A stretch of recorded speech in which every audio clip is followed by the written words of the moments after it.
Olá, pessoal. Aqui é Paulo Thiago, chegando com mais um vídeo no Informar Direito e para tratar de um tema muito interessante: condenações genéricas versus princípio da individualização da pena. Pode isso, Arnaldo. Mas antes de nós trabalharmos essa temática, eu peço aquele like, eu peço aquele compartilhamento e que você, caso goste do vídeo também, compartilhe aí nas suas redes sociais, você possa ainda comentar aqui e também, quem sabe, poxa, Paulo, você poderia abordar determinada temática se estiver ao meu alcance, eu farei o possível para atender ao pedido. Então, ajude-me, por gentileza. Obrigado, tá? Voltando aqui à temática, eu quero repercutir com vocês hoje um texto muito interessante que eu li no Conjur, que foi publicado recentemente, no qual o autor trabalhava justamente essa questão, né, envolvendo, especialmente nos crimes de tráfico de drogas, uma certa padronização de algumas condenações. E aí o texto é de autoria do professor Rafael Blaselbauer, tá? Rafael, me perdoe se a pronúncia não estiver adequada. O texto tem o seguinte título: Com fundamentações genéricas, pune-se muito e pune-se mal no Brasil. O texto é relativamente recente, né? Vocês podem perceber agora no final de maio, eu até compartilhei com as minhas turmas de Direito Penal lá no Selma, daqui de Imperatriz, e a pesquisa do Rafael é muito interessante porque ele comparou algumas decisões, ele percebeu, através de uma pesquisa no sítio eletrônico do TJ de São Paulo, que mais de 40 decisões elaboradas por pessoas diferentes continham esse trecho, que não é um trecho doutrinário, não é um texto normativo, enfim, alguém o fez e isso acabou se tornando viral, pelo menos nessas mais de 40 decisões, o que não é comum, convenhamos. Pessoas diferentes terem o mesmo entendimento, não mudarem nenhuma palavra sequer, né? Que diz o trecho? Com efeito, o crime de tráfico de entorpecentes revela desprezo do agente pela saúde humana e o fim mercantilista da sua conduta é de todo reprovável. A pena, no mínimo, seria insuficiente. Então, seria um argumento utilizado para não fixar a pena no mínimo legal. E vejam vocês, né? É um argumento um tanto quanto mais repleto de opiniões do que, de fato, um embasamento em fatos, né? Então, estranho, né, que essa opinião tenha sido compartilhada assim dessa maneira e em várias decisões que contêm pessoas condenadas diferentes. E é por isso que você tem, nesse tipo de situação, uma burla à individualização da pena. Que a individualização da pena é um postulado constitucional que deve determinar justamente uma maneira de que a pessoa tenha uma pena conforme o seu caso específico. E as suas condições também, que devem ser analisadas em cada situação. Vejam vocês que a individualização da pena ela está regulada na própria Constituição da República e ela tem uma característica muito particular. Tá? Ela se dá em três momentos. A individualização da pena começa numa etapa primeira, que é a etapa legislativa, quando o próprio Poder Legislativo define que determinadas condutas serão consideradas como criminosas, você já tem ali uma padronização, você já tem ali uma escolha, um primeiro filtro a ser feito, tá? Ou seja, voltando aqui à questão do tráfico de drogas, artigo 33 da Lei de Drogas, que diz, tá? Elenca aquelas condutas e diz ao final que a pena é de reclusão de 5 a 15 anos e pagamento de 500 a 1.500 dias multa. Isso aqui já é uma individualização, isso aqui já é uma primeira etapa, tá? Porque você vai ter, cada tipo penal vai ter uma pena específica.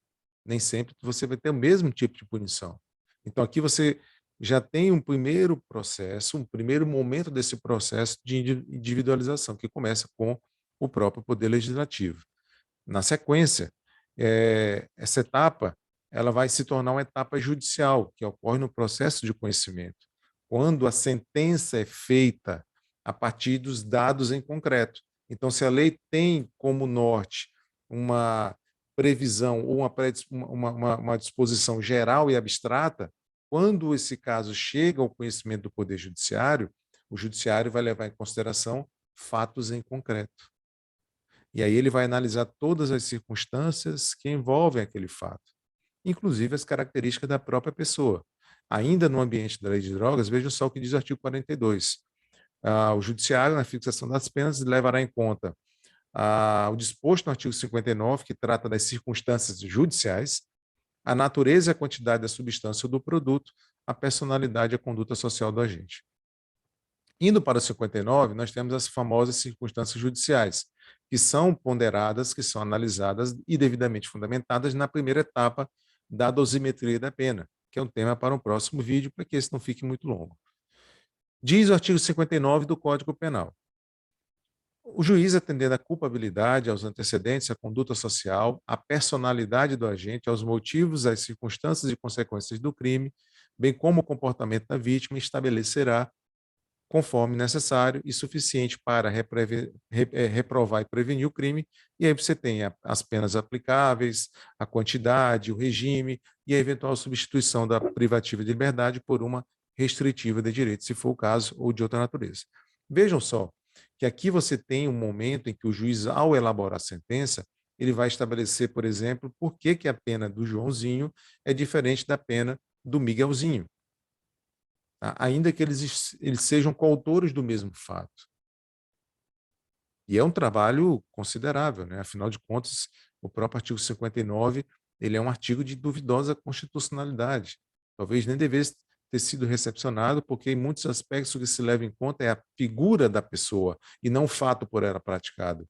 Uma verdadeira consagração de um direito penal do autor, como é de fato, infelizmente, o direito penal brasileiro, repleto de reminiscências, né, de institutos autoritários, especialmente aí se você levar em conta a influência do nazifascismo, que é muito forte no nosso direito criminal. Então, essa seria a segunda etapa do processo de individualização da pena. A terceira, ela ocorre justamente na etapa do cumprimento da pena, na fase executória. E quando você tem a fase executória, que a pessoa já está no cárcere, ela também vai ter que ver respeitada a sua individualidade. E vejam, aqui é interessante colocar que a própria lei de execução penal diz isso: os condenados serão classificados de acordo com o seu passado e a sua personalidade, levando em consideração ou buscando individualizar também a execução da pena, ou seja, o cumprimento da pena. E um texto que consta do livro do professor Roberto Lira, Comentários ao Código Penal, volume 2, vocês podem encontrar o PDF aí na internet, na página 185 ele diz o seguinte, falando justamente da individualização da pena: seria, no entanto, impraticável a individualização executiva sem a prévia discriminação judicial. Perceba, são etapas que se somam, não se excluem. Tá? Um não existe sem o outro. Por outro lado, as modalidades de cada sanção e as categorias de seus pressupostos condicionam o tratamento penitenciário e não podem ser delegados à administração penitenciária. Então, vejam que após a dosimetria da pena, o juiz ou a juíza vai estabelecer justamente o que? O regime inicial de cumprimento de pena. Então, você percebe que há toda uma cadeia, né, que deve ser obedecida para que se promova a individualização da pena. É por isso que decisões que sejam genéricas, que utilizem termos repetitivos para designar toda e qualquer pessoa que, por exemplo, responda por tráfico de drogas como merecedores do mesmo tratamento, decisões desse viés são absolutamente ilegais e inconstitucionais. É uma pena que a gente tenha ainda exemplos desses em nossa prática forense. Tá? Era isso, parabéns ao professor Rafael pelo texto, espero que leiam, está lá no Consultor Jurídico, e que continuem aí acompanhando os nossos vídeos e os nossos conteúdos. Muito obrigado e tudo de muito bom na vida de vocês. E aí, fica aqui uma saudação também ao Clube do Remo, campeão paraense de 2022. Até logo.